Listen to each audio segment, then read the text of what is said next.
Good evening, ladies and gentlemen. Welcome to another episode of Through My Eyes with Professor Bolaji Akinyemi. As we explore various breaking news items across the nations of the world, and we get the Prof with commentary on these issues that are developing. Prof, thank you for joining us again this evening. Thank you for being here this evening. Thank you. I'm sure that our viewers are looking forward to the loads of questions and your answers that are going to be coming through in the presentation this evening. So, without much ado, let's start to step into the questions that have come in so far. We're going to start with COVID 19. I know we've talked about this in past programs, but we're seeing another level of escalation in COVID 19 related incidents around the world. Brazil, I hear, is now over 1 million people have been affected there. And in the US, news coming out of there suggests that some of the health facilities are now at capacity. Have your views changed about COVID 19 and the handling of COVID 19? No, not at all. It's going to be a silly man who will say that his views have changed because COVID-19 continues to surprise us. It continues to develop, it continues to baffle us, and therefore, whatever view we have today probably will be outdated by tomorrow or the day after. We should be prepared for the long haul over this COVID-19. What I would like to see all governments do is to calm us down, calm the world down. Let the world expect that there will be casualties before we master the response to this COVID-19. I pray and hope, it can only be hope, that our management of COVID-19 will be quick, that we will be able to come up with the solution to manage it. Experts, scientists have reminded us all the time, and I like the attitude. They've continued to remind us that we have the whole list of virus that we live with, that our body has learned to accommodate. The influenza that we get that comes around every year, there's no cure for it. There is a vaccine. The vaccine allows the body to, if you like, cope with its effect on our body. And maybe that's the best that we will be able to expect of our response to COVID-19. But we're a long way from that. Our best bet is still that vaccine that people are working on. What would that calming effect be for you? What do you want to see the government do to bring the calm you're talking about there?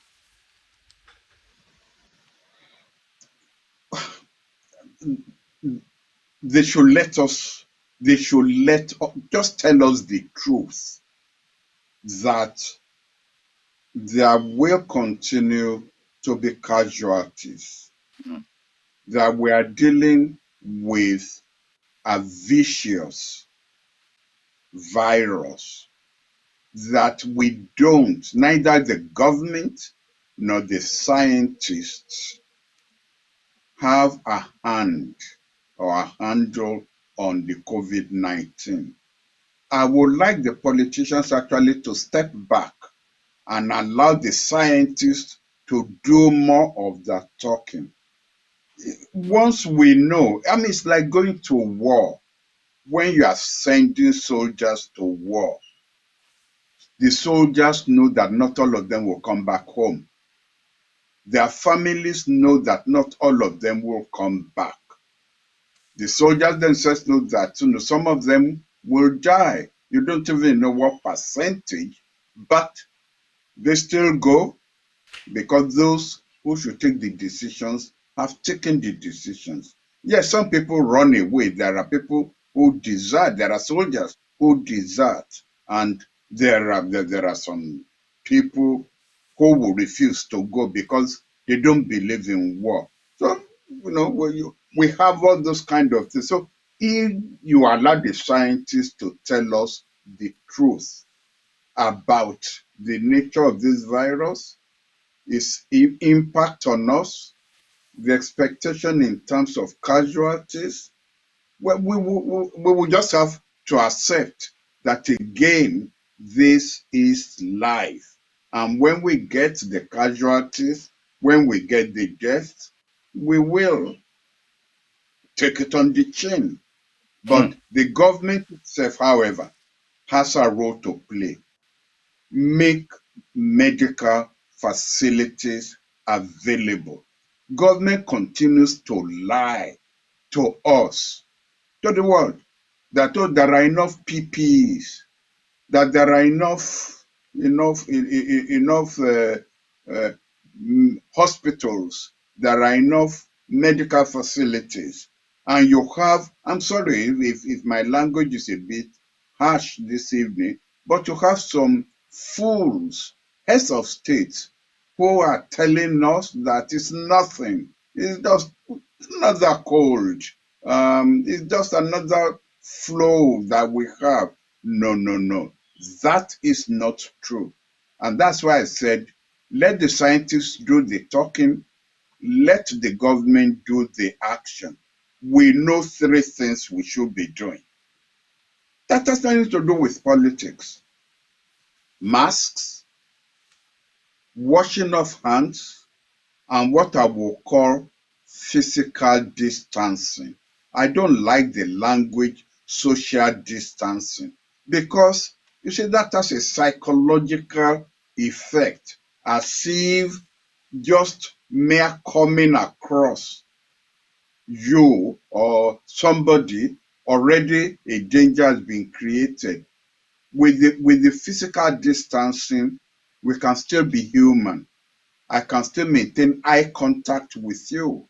I can still, if you like, wave, do the kinds of things that we human beings as a social animal do, but maintain the distance. And that's why I prefer the use of the language physical distancing rather than social distancing. Those three things, let us do them. Forcing schools to open when you are not ready, when those schools are not ready, will expose our children, will expose teachers. Yes, children want to go back to school, they want to meet their friends. Parents want to go back to work, so they like their children to go to. But no parent will want to risk the life of a child simply because the parent wants to go to work. No. And if you ask a child, if you explain to a child that your life is at risk by going to school, there's no child who will say, I still want to go to school and meet my friends. Tell us the truth. Wow. Now, we are seeing a new type of escalation in this COVID-19 situation. The UK government today, the Cybersecurity Centre, issued an advisory talking about ongoing attack, which they have pointed to Russia as the perpetrators of this.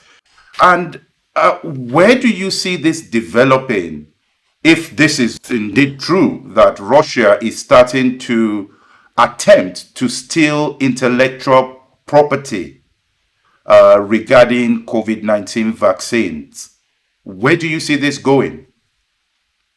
Well, I foresaw this months ago when I said on this program that the first thing we should watch out for is nations or governments adopting a monopolistic attitude towards medications, towards COVID-19 medications. And it all started when the United States tried to bribe a company in Germany to buy all the medications that they have, the anti-COVID-19 medication.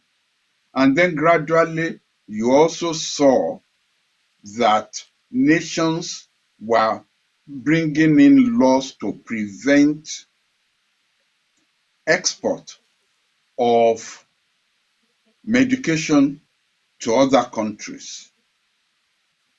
Countries were starting to bring in measures that will prevent the sale and export of PPE.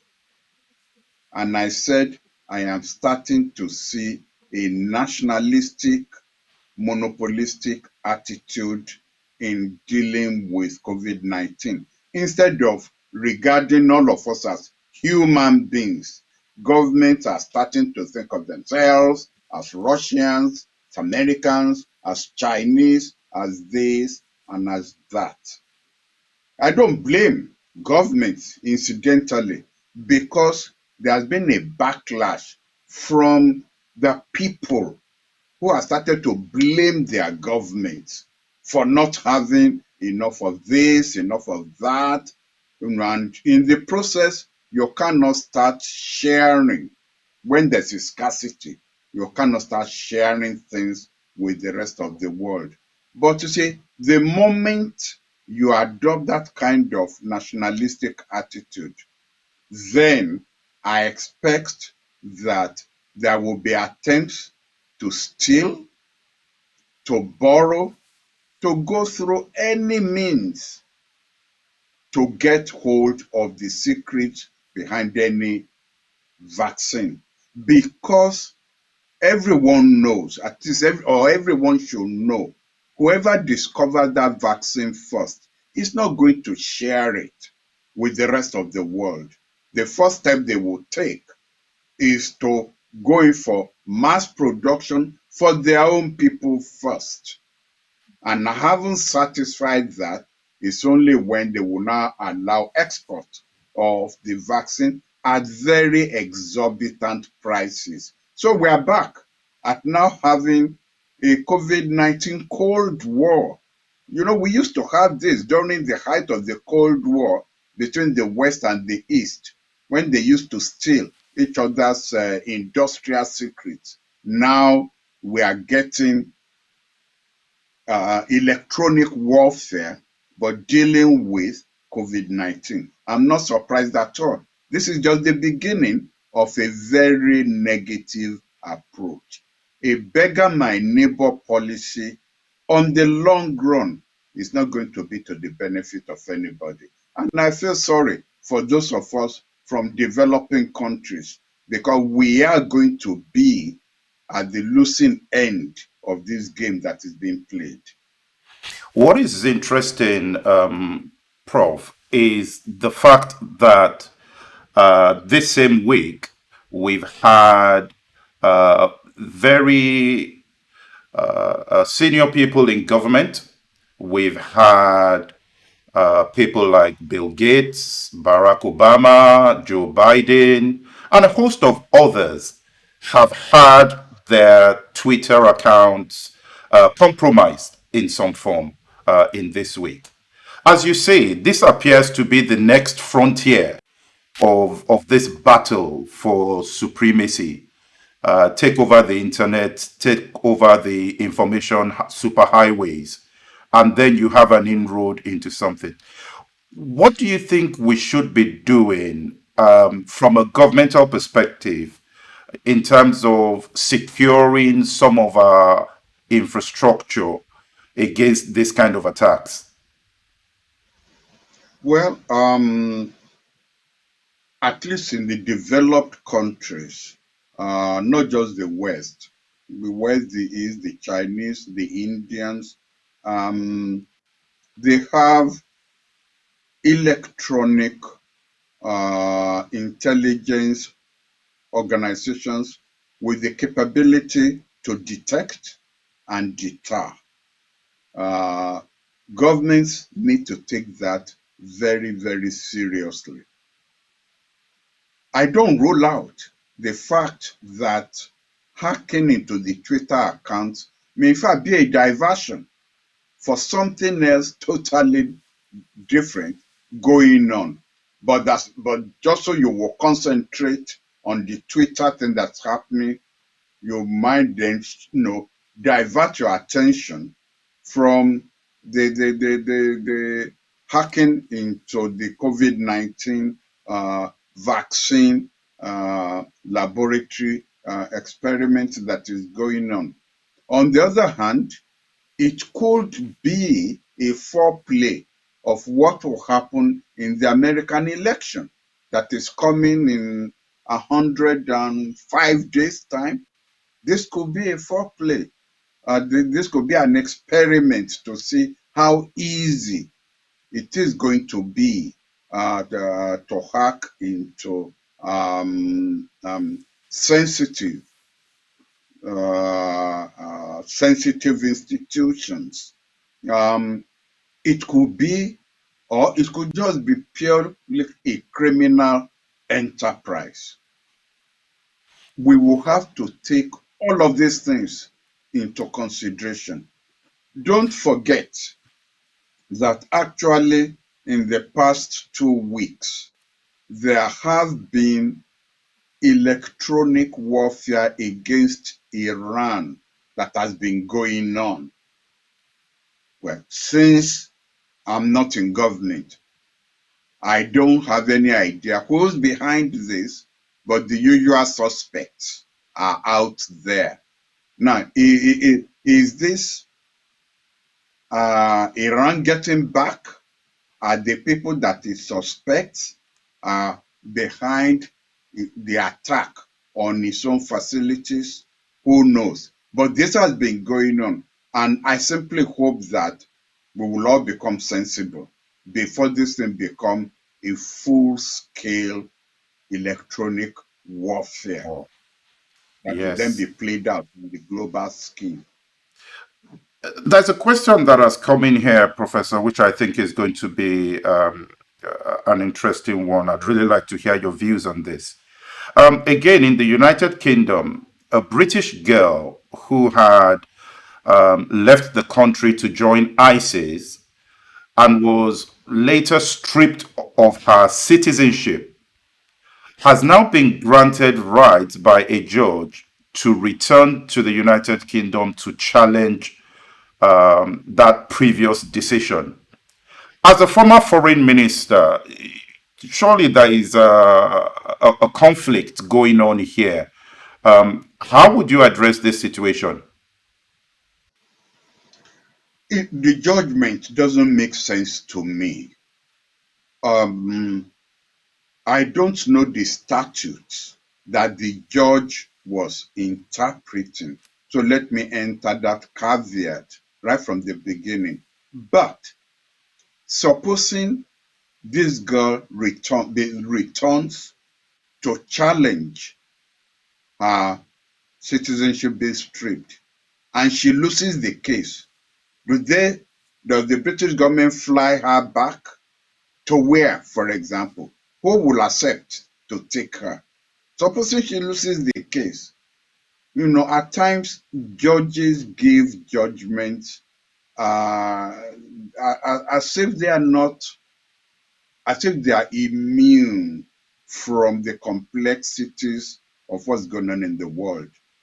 I mean, as far as I'm concerned, if you leave your country to pledge allegiance to ISIS, automatically you have forfeited your allegiance from where you are coming from. You cannot have allegiance to two sovereignties. And that was the problem posed to us by the ISIS caliphate. It asked people to come and swear allegiance to it. And people went and swore allegiance to it. And this has created security problems for those who are handling our security for us. And as I said, I don't understand the reasoning behind the judgment. I don't Well, at her all. lawyers said it was on the ground of national security and that justice should not be denied on that basis. So, Really? from yes. Really? That, no, national security is one of the responsibilities of government. Government owes every citizen and the collective citizenship to protect their national security. And lawyers are now arguing that that should not be the case. That should not be the ground for denying that if on national security basis the security of the country is at risk, is that supposed to be ignored? But as I said, well, since it's a preliminary decision that the judge has just made, let us see how it plays out. But I think that, there is going to be, there is a connection, tenuous it may look at this point, between the decision on this case and the loss of some of our freedoms because of the way we need to cope with COVID-19. Because some people are claiming, asking me to use masks is a denial of my human rights. You have no right to tell me what to wear, even though if I don't wear it, I pose a danger to another citizen in case I have it. Some people are making that argument. Some people are saying that it is against my fundamental human rights to tell me how many miles I can travel. All these issues of human rights are going to come up as we design a strategy to towards dealing with COVID-19. If an effective vaccine is actually produced, and are you telling me that government then cannot pass a law asking that we all take this vaccine if it's proved effective, simply because I should be allowed to decide what medication I take or not? And Wouldn't yet, some people I, consider that if I draconian? if I refuse to take the medication, I expose not just one person, I may expose 50 people. Or if I travel in a plane, 350 people to infection. But, Professor, wouldn't some people consider that rather draconian, that it's more of a dictatorship? Yes, human rights we understand. But now the government is mandating the kind of drugs that are used. If for whatever reason there are adverse effects, whose responsibility then is it? There is no drug actually that does not have a side effect. No medication that does not have a side effect. You balance you balance the advantages you get from using the drug versus the disadvantages. I gave you the illustration. By refusing to take the medication, I get on a plane, I'm already infected with the COVID-19, although I have no symptoms, and I then infect the 350 people on that plane. Does my human rights extend to that?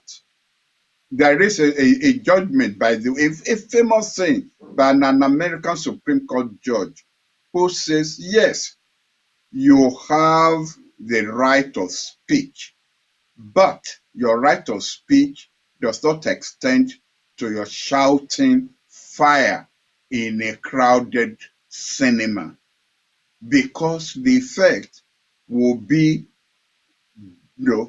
danger to the lives of fellow citizens who are in that cinema. And I will transfer that same analogy to this. I have the human right to refuse to take the vaccine, but my human rights then does not extend to the right to infect other people. All right, Professor, we have a question. We have a point here being made that I think it will be good for you to respond to as well. So this is from someone on YouTube. By the way, to our viewers, just to remind you, we're on Facebook, we're on YouTube, we're on Daily Motion. You can reach us on these channels. Pop your questions in, and I will pass them to the professor and see what his response here. So again, talking to your point, this says in Guinea, some French researchers have tested the vaccine on school children. Two are said to have died. Many are in hospital. We don't have to be on the losing end. Our universities and research laboratories are so denatured that a movement of concern for their protection and redevelopment becomes an imperative. I think this person is trying to push for the development of local facilities in developing countries. But I would say that we're seeing that even the developed countries are starting to crumble under the weight of this thing. But this person is also saying people are going to die. And what do we do then? How do we know if more people are going to die from the vaccine than would have been killed by the virus in the first place? Well, we don't know. You asked me, the very first question you asked me was whether I had changed my views about this. And I remember Dr. Fauci, who has been accused of changing his views as things go along, saying, we don't know enough about this COVID-19 for our views to be static. As we discover more and more about it, we will have to change our views. And so unfortunately, my heart goes out to those who have lost their loved ones in the process of experimentation on this vaccine.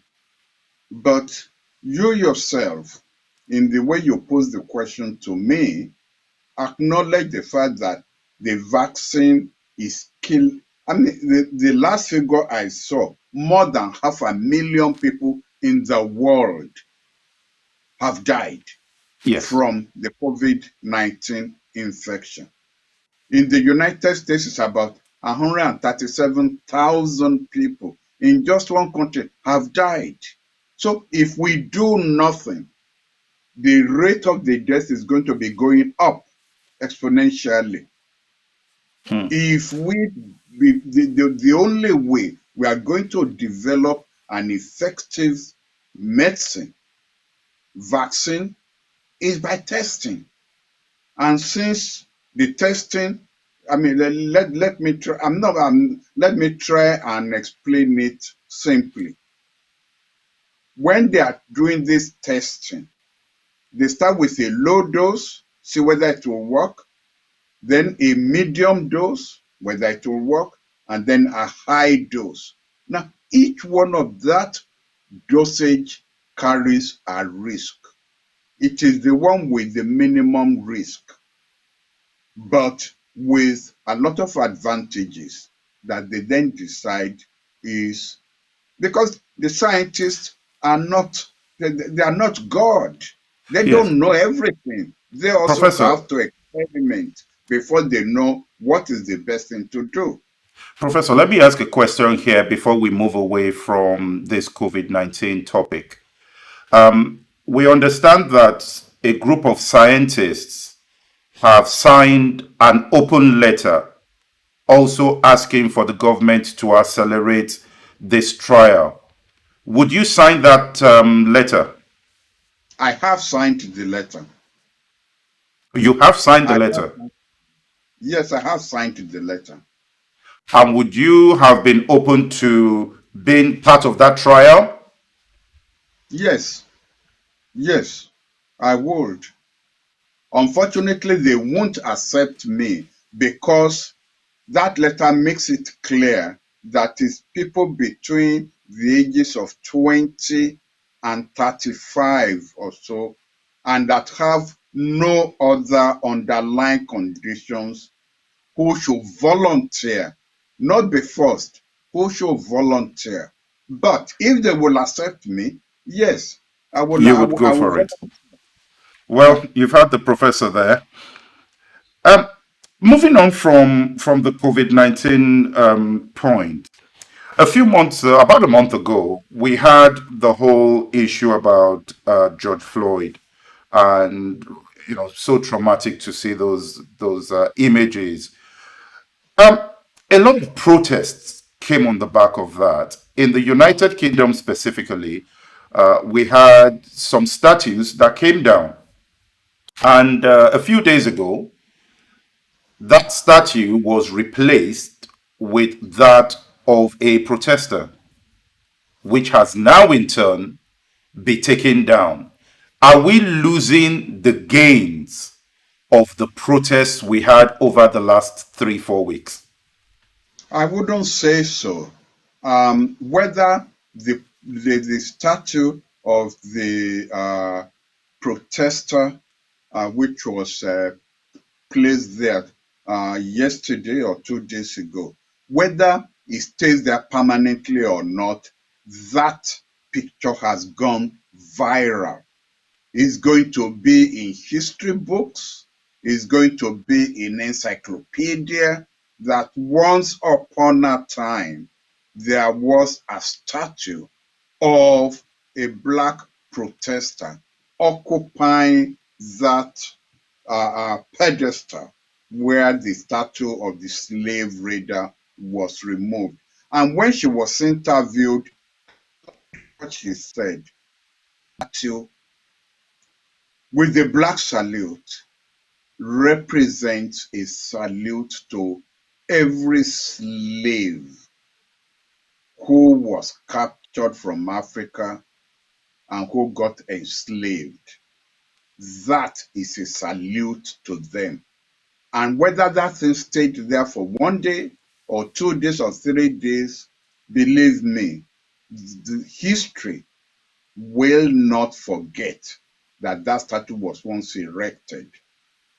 Secondly, I believe that those behind the Black Lives Matter movement should now formally apply to the Bristol City Council actually for permission to erect that statue there permanently. But even if that approval is not given, as I said, it's become a historical fact that once upon a time, there was a statue of a black protester that represented all the protesters all over the world who took part in Black Lives Matter. It's too late to say it was never there. So I'm not pessimistic at all.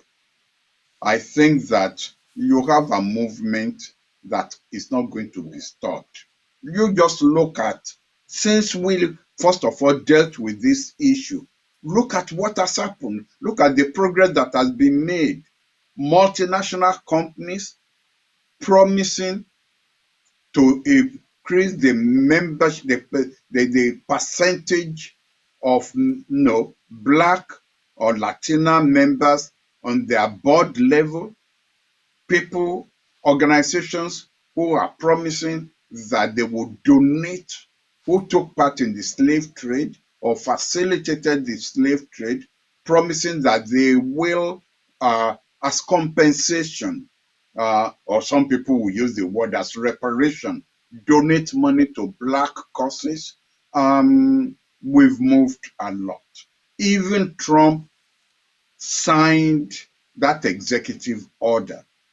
It may not be perfect. It may not be totally what we wanted. But for somebody like Trump to even sign an executive order about what should be done in the United States, and Congress, the House of Representatives, had their own bill. If come November, Joe Biden wins the election, you will see the concretization of all the objectives that the Black Lives Matter stand for. There's an interesting question here, and since you've mentioned the name Trump, we might as well pick this one. Another book has been written about Trump. This time from a family member. Why should we care? The family member is his niece, Mary Trump. We should care because this is the man whose finger is on the nuclear button that can blow up the whole world. It should be of interest to us, the kind of a person that he is, what triggers him off, how can the game be played to manage him. It's already there. But in 100 days' time, we're going to have an election, whether he will continue to be there. For the American electorate, knowing more about this man is of utmost importance. To the rest of the world, it matters a lot that you know what triggers him off. If statesmen have known more about the psychological profile of Hitler, the way they reacted to him might have been totally different. They thought this was an honorable man that they could deal with, negotiate with, and who will keep his word and so on. Well, it turned out that they didn't know Hitler at all. Just speculations. So we now know more. Reading this book, we now know more about Trump than we did before Mary Trump wrote her book. But some might argue that this is another move to further enrich the Trump dynasty. From the figures coming to us, that book has sold about 950,000 copies in one day of being released. Haven't we just further enriched them? And is this not someone who feels aggrieved at the relationship that Trump had with her dad, who has then decided to, in a sense, spill the beans about Trump? The motive doesn't matter. It is whether we are better off knowing more about Trump than we did before the book was written. Whether she's making money out of it or not, doesn't make a difference to me. I want to know what I want to know the psychological profile of the most powerful man in the world, whose action or inaction will affect me, will affect my family, will affect the world. I want to know. And if she's going to make money by writing it, so be it. Good luck to her. But she's done all of us a service, a good service, by letting us know who Americans are going to vote for or vote against come November. To me, it's a service that she has done us. But would you say that everybody that writes about Trump is also doing a service? Yes, That was a book that came out before. Is that also a yes, service? yes. That was also a service, and they Uh, may but make money from it. You know, I'm not. Look, if it's a useless book, then people who bought the books will have wasted their money. But the two books you are referring to have been very, very useful in making us understand more the character of the man sitting in the Oval Office in the White House. There'll be useless books. I mean, despite that, Professor, yeah, does it change anything? Now we know him, we know about him, we know how he grew up, we know he was left isolated, we know he felt down, depressed. But how does that help us? it will help us in November when the Americans go to vote.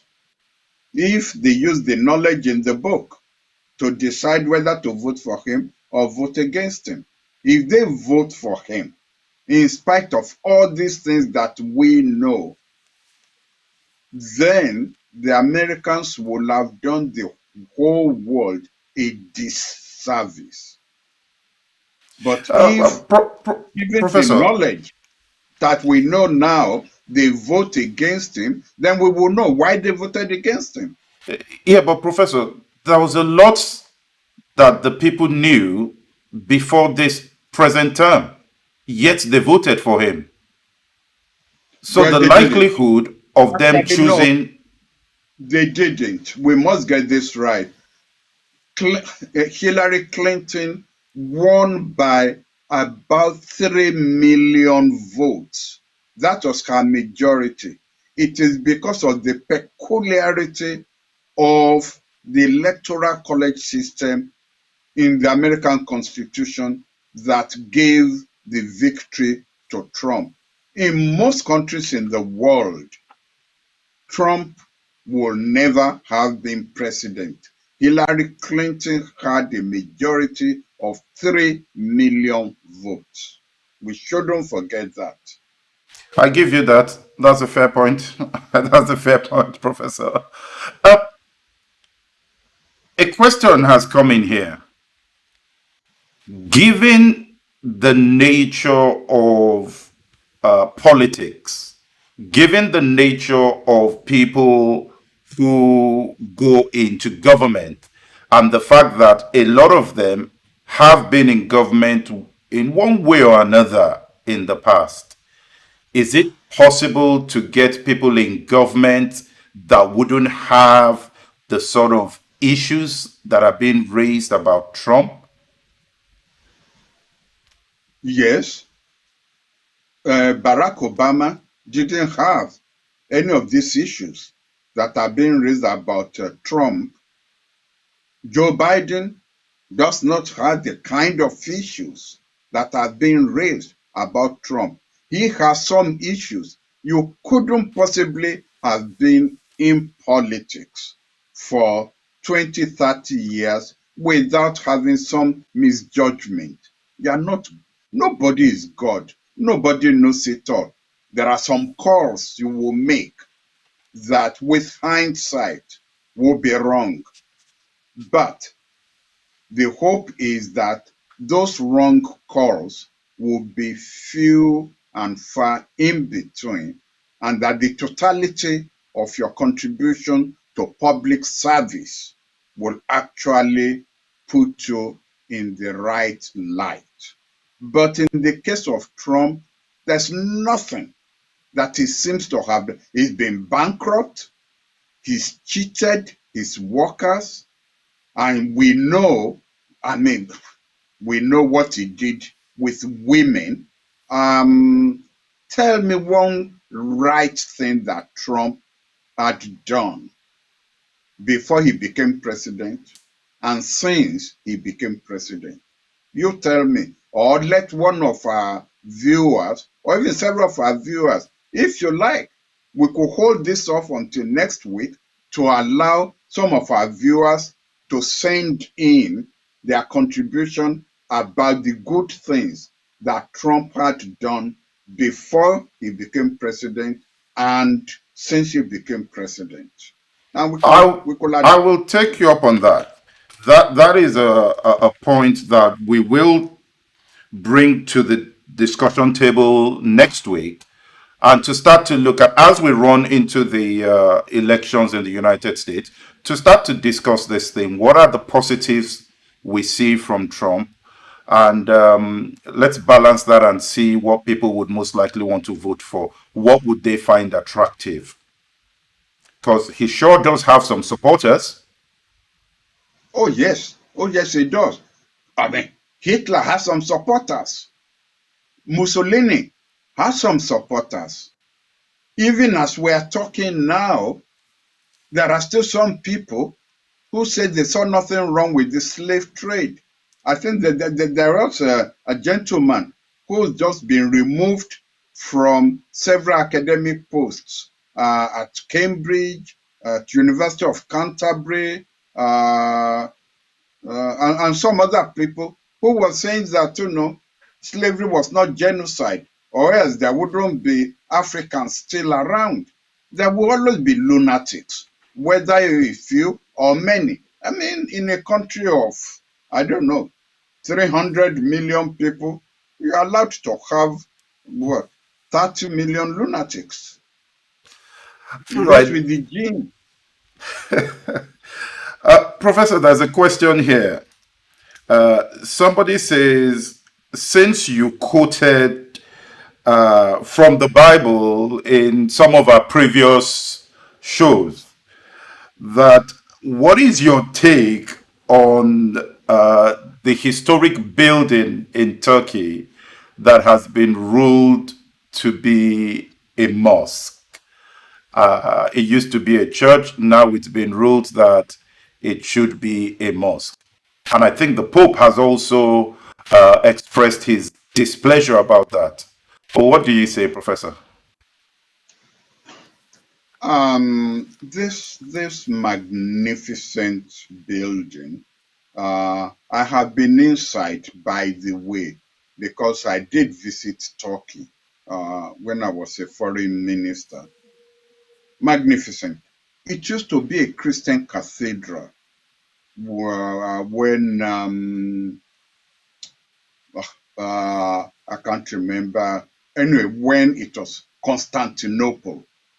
And then when it was overrun by Islamic forces, by the Ottoman Turks, it then became a mosque. And then after there was a revolution in Turkey by General Ataturk, who felt that Turkey will make progress if it is not a religious country, but that it is more a secular country, and decided that this cathedral that had become a mosque should now become a museum, a public building, open to everybody. And that's the state it was until last week, when the present president of Turkey decided that it should revert to its status as a mosque. I don't know why he did it. I hate to get involved in religious squabbles because the world is made up of Christians, Muslims, Hindus, all kinds of Jews, all kinds of religious tendencies. And taking decisions that then introduces religious controversy does not help anybody in the long run. I agree with the Pope that it's a decision that should not have been made. It was a wrong decision. But there where he had taken that decision, history of the world is full of institutions that change complexities. In England, before the Protestant Reformation, most of the churches were Catholic churches. Henry VIII destroyed some of them, and the others he turned into Anglican Protestant churches. So there you are. As human beings, we often don't take the right decisions, but we live with the consequences and then we move on.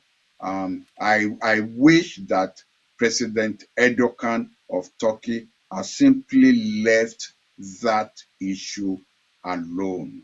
There are so many mosques in Turkey in any case. And if he had wanted to build another massive one, he could have done so and left this and avoid the controversy. So here I share the views of the Pope that it probably was not a wise decision. Okay. As we start to round up the show for today, there's a question someone has put in here where they said more recently we see more Nigerian names coming up for international appointments. Is this a foreign policy that's now being more active? Is it being pushed from within the country, or do you think this is an external thing? No, obviously it is being pushed, from the country. You are making reference to Dr. Elias, who is being sponsored by the Nigerian government to be a judge of the World Court, the International Yes. Court of Justice. And incidentally, his father was the first African president of the World Court. And if I may say so, both the father and the son went to Igbobi College, my own old school. Maybe you're next on the line then.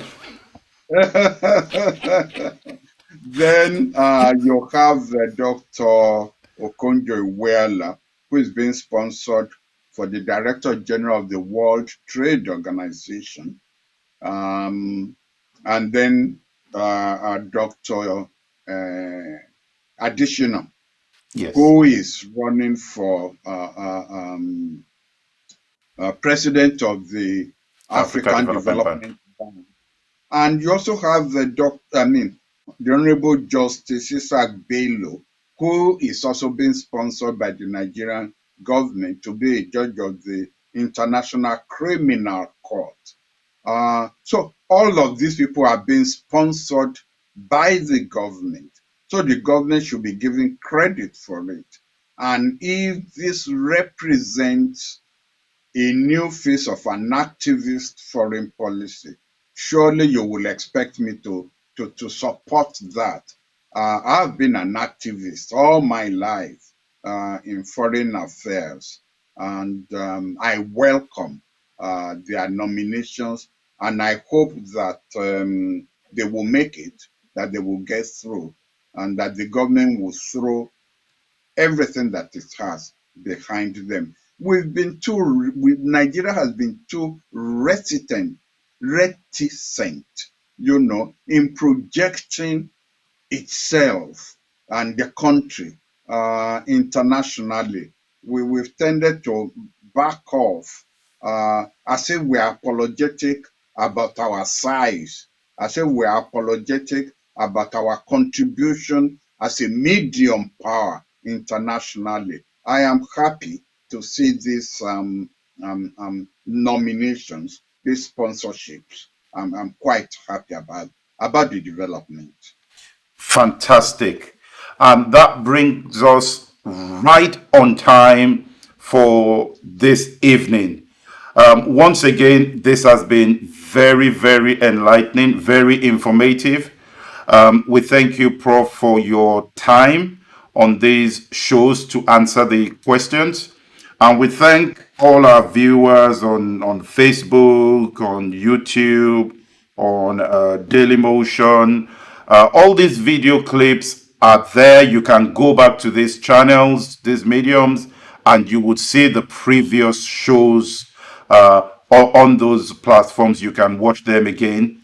And in the coming weeks, we're going to be cutting them into more digestible sizes that you can pick 3 minutes, 5 minutes on the key points that the professor has been raising. And we'll definitely encourage you, keep the questions coming. Next week, we'll definitely touch on the issue of what are the good things that President Trump has brought to the table. And on that note, we'll see you next week. Thank you for joining.